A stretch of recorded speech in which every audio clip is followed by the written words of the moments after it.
Hello, you wonderful people, and welcome to another episode of Not Too Comic Book. This being a show where I talk about TV shows that are adaptations of comic books. For today's episode, I'm going to talk about Sweet Home Season 2, Episode 3. Great episode. A lot of really interesting things went down in this episode, so let's break it down. A lot went down, and a lot of heavy stuff went down. Obviously, we're picking up in, one of the most depressing aspects of the episode is we're picking up in the aftermath of the last episode, and obviously, is it Seong is the little girl, and I think Young is her brother. Seong is dead. I figured as much. The fact is, I was like, there's no way they're gonna spin this. I was still like, oh, there's like a smidgen of a chance, but I'm like, no, it's pretty surefire thing that she's dead. You wouldn't, once again, I think a lot of things try to avoid doing the child murder situation, but yeah. That's why they probably made the situation play out the way it did. Like, instead of giving her a gruesome death or anything like that, it was just like, right, home dude sadly strangled her. And Yeong doesn't want to leave his sister behind. He's like, I'm going to die anyway. Eventually, you'll turn into a monster. The one person, the only family he had left in this world, especially because his sister's job was like looking after him, and she promised to be there for him. Now it's like, she's going, just leave me here. I want to stay with her, because if I go with you, you're just going to turn into a monster. Like, everyone's either going to turn into a monster, I'm going to die anyway, so why would I leave my sister behind? Let's bring her along. But it's like, we can't. And the guy that's with them grabs Yeong and like just carries him, and just no one says anything. Miss Han covers up Seong, and they just walk, and they head to the shelter. So, and ultimately, when they do get there, the group is kind of a little dispersed, and because there's so many people swarming in, the soldier that's with them, his name is God, it was, I want to say it was like Chan Young, maybe. We found out he's actually a baseball player, because there's like the shelter they're heading to is a stadium, a baseball stadium, and you see like a poster of him because he was a pitcher, which isn't too much of a surprise. Because once again, in Korea, everyone's had the military service, so it's probably the world went to shit while he was in the middle of his military service, because he's a private in the military. So maybe that's kind of where that is, but it's just that representation of like, it's like, oh, looking at what life was and what it could have been, and who knows what life would have been like for you outside of your military service. Or maybe it's just, maybe you already had your military service, but after your baseball career, just, it feels like because there's still a banner up about you, that you were still, like, it's not like it's been that long since your baseball career. So either you had to leave it behind to do your military service, or you had to, like, maybe you did your military service but decided to stay in the military because that's where you want to be. Like, I'm assuming, I'm going to go with my first thought that the world witnessed shit while he was in the military, while he was doing his military service. But either way, he kind of decides to go off on his own, which even Eon, you was like, no, you don't have to return. You can ditch your uniform. But so the dude with the glasses like, no. Desertion's a pretty big crime, so he'd suffer the ramification. It's like, who would really keep track of that in this world? But it's like, the military being what it is right now, it's like, people would keep track of that stuff. So, but he's like, no, like, he's very dedicated to his duty, and I think for him, it's like, this is a choice I made, and I want to see this through. So, the man that was carrying Yeong gets stopped by security because he tries to take his gun through, because it's like, no, you're not going to like leave me weaponless in all of this. I mean, we haven't really even got to know this guy. He came in clutch last episode, but we don't really know the guy, and he gets dragged away. And so we get the screening process for, right, they cut you to see if, hey, if you end up healing, that's a clear-cut sign of the monsterization process has already started. You're in that golden hour. But everyone's kind of going through, Miss Han, dude with the glasses, Eon Yu, which I didn't even think about that last episode. With everything that was going on with her and her brother, of course the Seong and Yeong situation would hit her hard. Because like, I didn't realize until like I was going back to get screenshots from the episode that obviously after Seong died, she was crying. I was like, it wasn't until the beginning of this episode I was like, of course that's going to hit you hard. You want to believe your brother's still out there. You at least have that hope. But I'm sure seeing that broke you a little bit on the inside, where you're like, I hope my brother's alive. But like, there's a part of me that's kind of, I want to hold on to that hope and not give up. But it's like, it's easy to kind of hold on to that hope when in Yeong's case, it's like he definitively knows his sister's gone. It was already bad enough having to deal with his dad dying and them losing so many people along the way. They lost Dusik, they lost Mr. An. So it's just, and Miss M. I mean, they were able to see her again, but still, it's been a lot. It's a lot for any child to handle. And now the only other family you have, your sister, the person that's with you all the way, is gone now. So, like I said, at the time I just didn't think about like how much that was going to affect you. It didn't click in my head of how much, like, right, as a sibling yourself, how hard that was going to be, especially when your sibling's the only family you had left. So they're both in that same regard. But Jisoo was going through the screening process, and I was like, well, I would assume she's still going to be passed through because her eardrum was bleeding. So maybe it's not completely busted, but I don't know. But she's also looking she's not looking great. She's still suffering from everything. And then like we see that her wound is bleeding. I'm like, would they let her like not pass through? Because I don't know if it's just she's woozy and she's going in and out because her wound is like opened up again and she's bleeding, because I'm sure all the damage she took from Home Dude hitting her last episode, and he wasn't even a monster yet at the time, probably opened that up. But probably just walking, it's probably like opened it up even more, and she's just trudging along because but like I said, I also don't know if like her hearing is completely off, but she was out of it. But just before the guy could even say anything, he was just like, look at me. And before he could even say anything, they're letting all these people know. I'm like, why have this screening process set up for so long, and then all of a sudden out of nowhere be like, yeah, everyone could go through, let's excuse the screening process. I'm like, the whole point of the BS cover for this place was supposed to be, hey, let's gather all these people in the shelter. But once again, the conversation has always been, how can you like really control that situation? Because anyone become a monster at a time. Even if you screen people early on of like, oh, these people are already in the monsterization process, let's put them over here. Everyone you're letting into the shelter will eventually catch it. Because it's not really even an infection. You can't spread it to someone. It's just, it is what it is. It's just going to happen to you. There's no avoiding that. So how do you really counter that? So for them to let people through now, I'm like, okay, you had at least some system in place, but it was a BS system that was never going to be foolproof. Now you're letting everyone through. I'm like, there's something up here. And that ties into the Dr. Lim of it all. He's standing before the Prime Minister because he's the one running things now. It makes sense. I'd assume I think that's how it works. Yeah, the president has power and then the Prime Minister. I don't know enough about South Korea's government to know that. But I'm assuming like the Prime Minister like is like the second in command of leadership now that the president's gone. I don't know if the Prime Minister would essentially be the equivalency of like a vice president.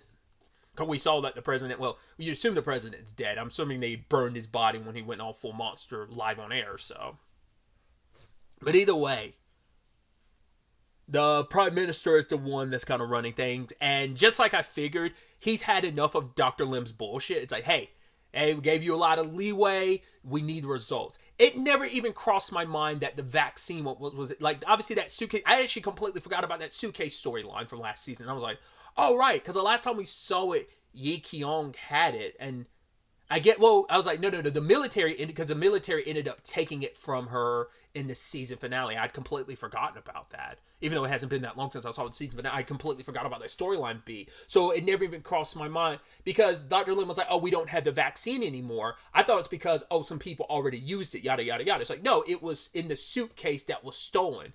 Begs the question, who stole it? Because it's like, oh, yeah, what happened to those who took it? And the Prime Minister was like, they most likely paid the price. Why? Was they someone you knew? And he was like, no. Did he know that it was Woo Myung that took it? The fact is he responded like that makes me feel like he knew exactly who took it. And no, because, we end up finding out story beat wise, oh no, he actually hid the vaccine so he was never too concerned about it. So maybe he was fine with someone taking the suitcase. Maybe he purposely gave it to someone just to go like, oh yeah, just to kind of keep it out there like, oh, it was stolen.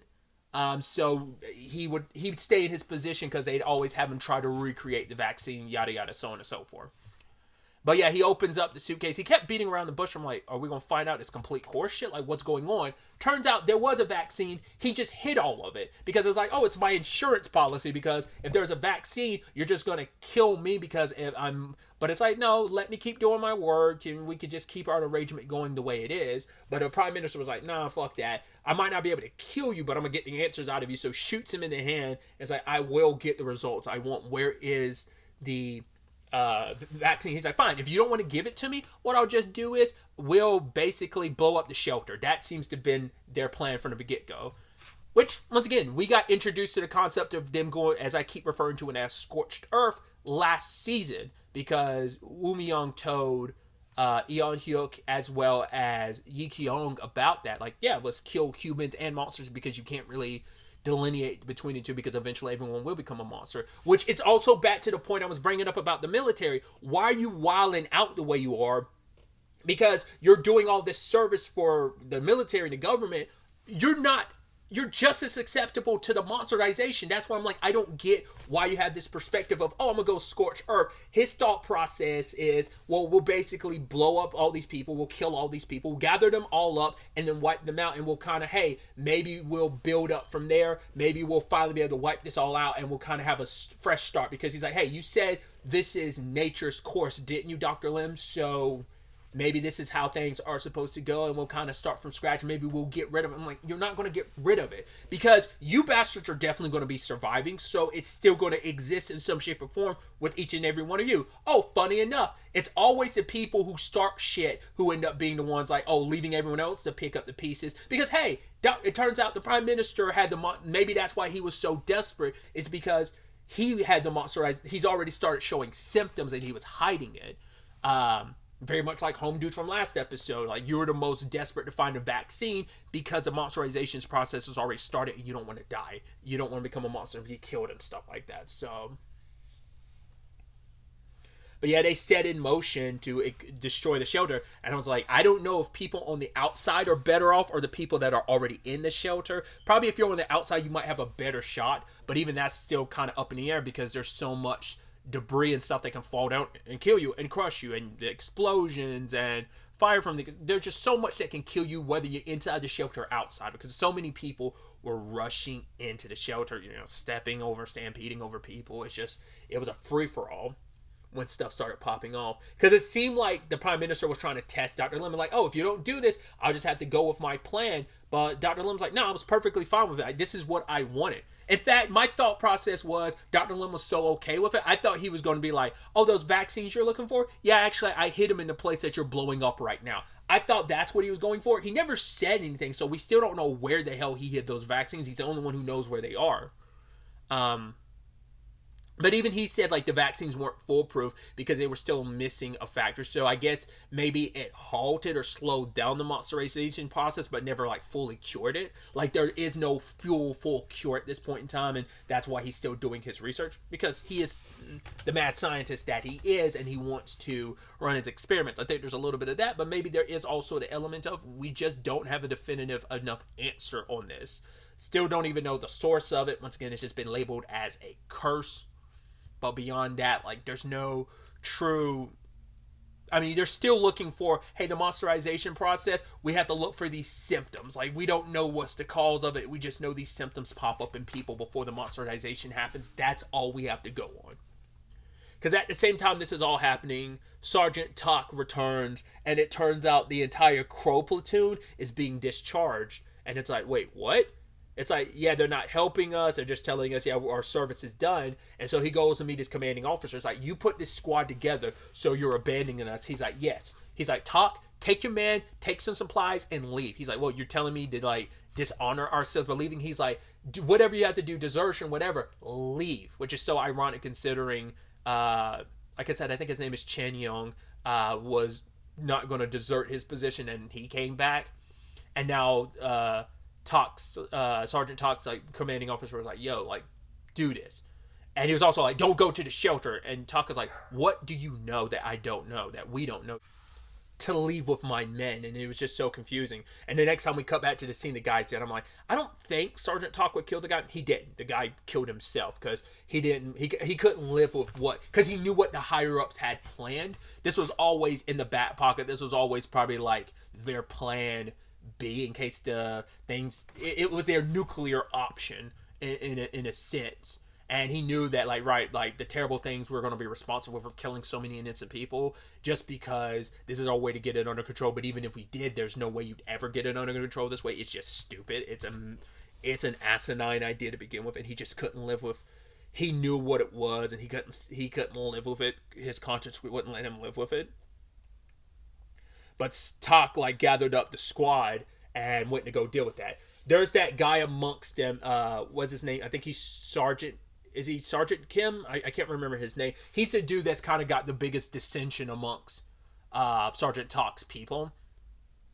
Because even one of the other Crow Platoon people was like, yeah, don't talk about Sergeant Talk like that. We might be part of the same unit, and I respect it, the hierarchy and the authority, but don't talk about him like that same way, like, please. But for him, it's like the rumors about Sergeant Talk being responsible for killing his family. He's like, whether they're true or not, I think he's capable of, and saying, like, he's not someone that deserves your loyalty. And even one of the people rode up was like, yo, like, basically, yo, Kim, get your shit together and get to work. And they, before things could pop off even further, they showed up, like, wiped out the prime minister and everyone in that room, because that was a unilateral, that was a cabinet of people making that decision. I don't know if that's specifically the prime minister's cabinet. I don't know those other ranking people's positions. We only know the prime minister, but they were making a lot of those decisions. It wasn't just the prime minister. They signed off on it because they were looking out for themselves.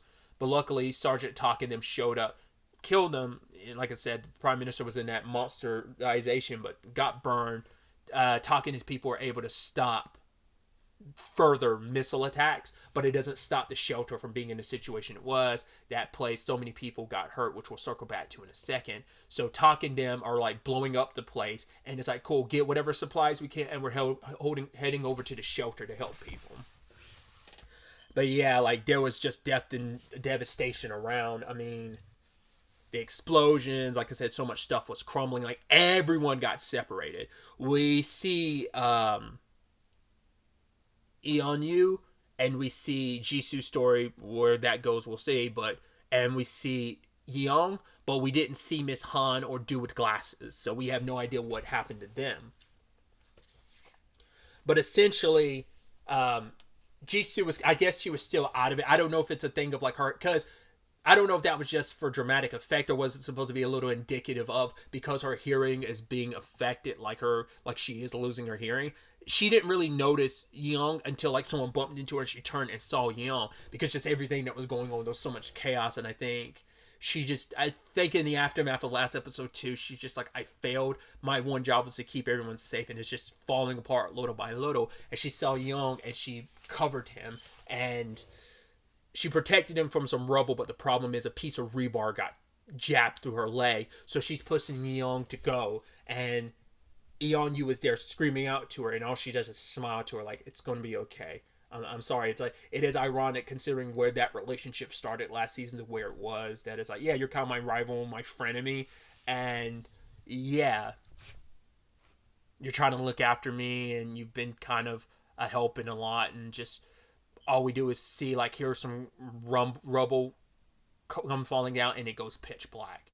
So we don't know whether Jisoo is dead or not. I mean, people are dropping like flies. I would assume Jisoo might still be alive, because who knows if the monsterization process kicks in at any point in time, or just that's the end there. Who knows? So, but we do see later on Sergeant Talk, him and his unit are leading people from the shelter. It's like, yeah, we got about 400 people with us, so I guess some remnants, because there was some other person they ran into. It's like, how many people we can probably accommodate? And it's like, well, we've got about 400 with us, and it's just survivors of the shelter situation. So beyond that, we have no idea where that's going to go. We catch up with Yi Keon, who's in an interesting circumstances. She ends up eventually finding Sanwon. I'm assuming Samwook ended up killing him, because before his eyes were closed, but this time his eyes are open and there's blood around. So I don't know if, like, what exactly Samwook did, but I think either, like, he finally died after everything that Sangwon went through, finally died after going through everything, or Samwook killed him just kind of as a mercy, or maybe it's tied into them both being experimented. Who knows what? But by the time Yikion gets there, it's like, right, she doesn't even really get to see him. It's also, you saw what had become of him. Like I said, his eyes were open, so it seemed like he was dead in that regard, whereas, like, before he was at least still being kept alive. But all of a sudden, her pregnancy starts kicking in. I'm like, is it a complication with the baby? And then we see her belly being affected the way it is. I'm like, oh, cool. Two things. One, I'm surprised it never crossed my mind to think, well, even inside still the pregnancy process, that a baby could still be affected by the monsterization process. It's kind of interesting to know that. It's still in her belly. She's also like only a little over a month pregnant because Sungwon quote unquote died in like July, and it's still, I think, still technically August. We're probably like August 26th or 27th at best, maybe. So it's been like roughly like a month, maybe a little over a month. So obviously the monsterization process kicked up that pregnancy and accelerated. And maybe technically it's been going through the monsterization process the entire time, and just it's been rapidly growing because there is that regenerative process, and maybe that technically plays a role in growing. Whatever the case may be, like, she struggles to get out of the building. She tries to cross the lake that's frozen over, and she goes essentially into labor. What was interesting though is, like, she ends up falling through the ice, but she gets pulled back up because I guess I don't know how to interpret that final scene with Yin Kyung. Like, whether that's like, I'm assuming that's supposed to be her baby just eating the umbilical cord. I don't think that's, oh, a monster came here and yanked me. Maybe it's because the monster was eating the umbilical cord, and like, because the baby was given birth to like on top of the ice, and then it pulled her up because it was trying to eat the umbilical cord for food. And when we wake up, it's eating the umbilical cord. But I don't know if like, oh, that's a mini monster eating the baby, or whether that's the baby. I'd assume that's supposed to be the baby. But the other side of that is, I'm like, is that what the opening's supposed to represent? Because it never crossed my mind of, right, I completely let it slip my mind. There is a character among our cast who is pregnant. So, but it never crossed my mind because I was thinking like the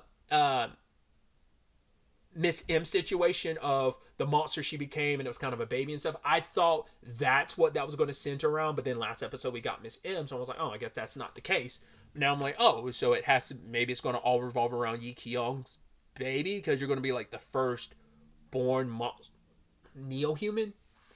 I don't know. What was also interesting, if you look at the design, and maybe just, it seemed like part of the face looked human, whereas the rest of it was kind of darkened like a monsterization process. But it looked like there was a small portion of the face that seemed human. Maybe that was just it just looked like that. And the last thing we seen is Yi Kyung heading towards the baby, and that's it. So we don't know where that goes.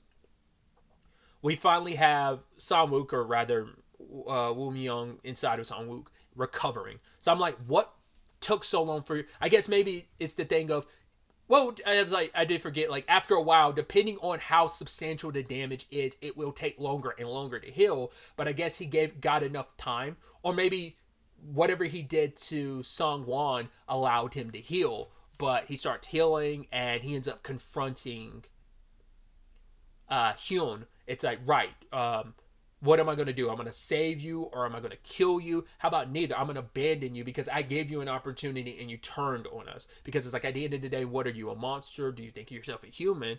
And Hyun wasn't going to let that slide. It's like, after everything you've done, like, I'm not going to let you go out there in the world. So it's like, I'm going to take you down here and now.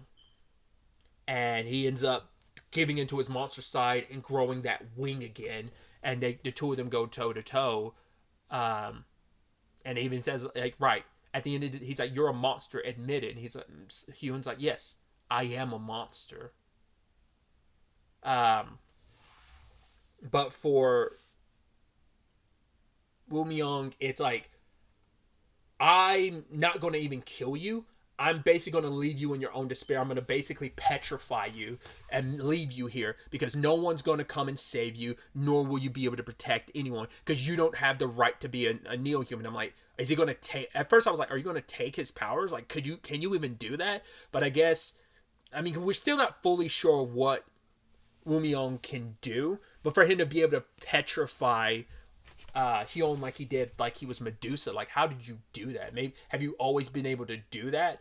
Because he had a soft spot for Hyun because it's like, right, what you represent, and I need an ally in this fight. But time and time again, when he's reached out a hand to Hyun's kind of slapped it away. Even when it seems like he might be a little accepting at first, he always turns his back on him. Whether it was season 1's finale, whether it was last episode, he always fights you. And it's like, fine, you don't want to be a part of this, you don't have to be. Because I'll lead our people on our own. Because beforehand, he ended up releasing a lot of those monsters that were held in a captivity they're experimented on. So Once again, the MH are kind of the higher breed of them, so there might be a few of those escaping, but there's the other rankings like the yellow and red, and we don't know how many other categories there were, but he let out a few monsters. So where this all takes us, what happens with human is going to be interesting, because I'm curious, are we going to get like a time skip?